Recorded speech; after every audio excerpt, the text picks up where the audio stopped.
Oh, all the possibilities, but it just tastes like one.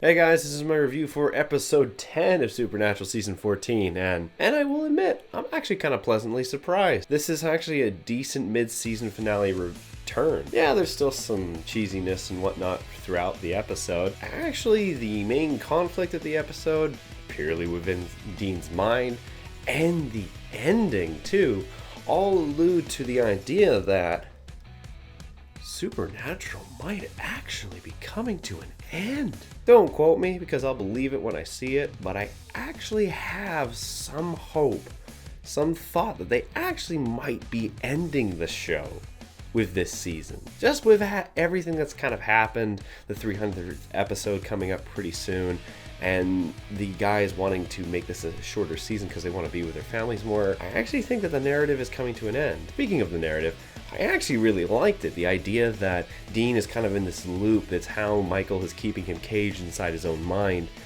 and Sam and Dean find that the only way to get him back is to get into his head. But they get transported out of the hotel after the whole monster escapade begins, and they kind of do an Inception sort of thing. They search through the memories, and actually admittedly there was at one point where Sam and Cass are in this black room and they're going through all the memories and they hear all the horrible trauma, and there's a lot of it from the first 5 seasons, which was really cool. A lot of audio clips from that.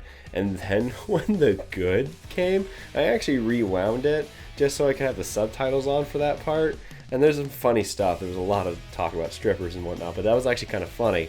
And then it came to the conflict inside his mind when Michael came in, and this is my main negative for this episode, is Michael is saying freaking copy and paste shit that every villain, Lucifer, Metatron, everyone has said. He doesn't really actually care about you.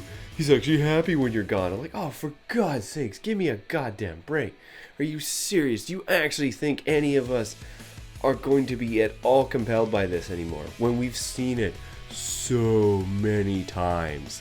He even keeps on being called out on his bullshit, and he just keeps turning it into this different direction. I don't like how Michael Dean is written. It's not written very well because there's some stupid shit when he's like, you think these chains will hold me? I'll break out. He's like, he's just saying all this fucking garbage. Okay, you keep talking shit, but nothing's happening. Like, you need your villain to back themselves up if they're gonna say so many absolute insane sort of justifications within this short amount of time.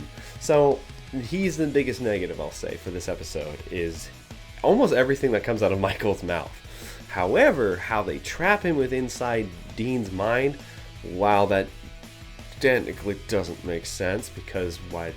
Well, I guess they never had an Inception idea with other people before, but it is a unique idea, at least. It doesn't technically count as a retcon of everything, so woo, but it's really the ending. The ending is a cool idea because Billy is the one who transported them from the skyscraper, and she says, hey, you remember when I showed you all those books talking about your possible endings? Well, they're all the same one now, of Michael taking over and destroying the whole world, except for one. This is a second Infinity War ripoff, by the way. She hands Dean that possibility, and he's like, what do I do with this? It's like, up to you, bro.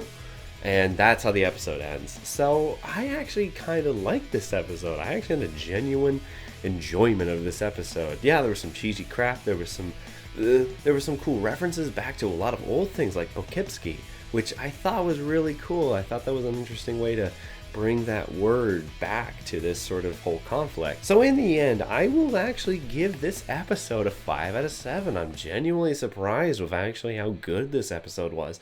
I'm totally expecting it to go down fucking hill after this, but we'll see. Anyways, guys, hope you enjoyed this review. If you did, leave a like, and if you're interested in more, maybe subscribe. Also, be prepared because the 300th episode is coming up and John Winchester's coming back. I don't know how they're going to work that into the story, but I'm very interested to see how it does. I'm not looking forward to Mary Winchester coming back, though, because she's a terrible fucking character. Anyways, that's all for me. I'll see you guys next time.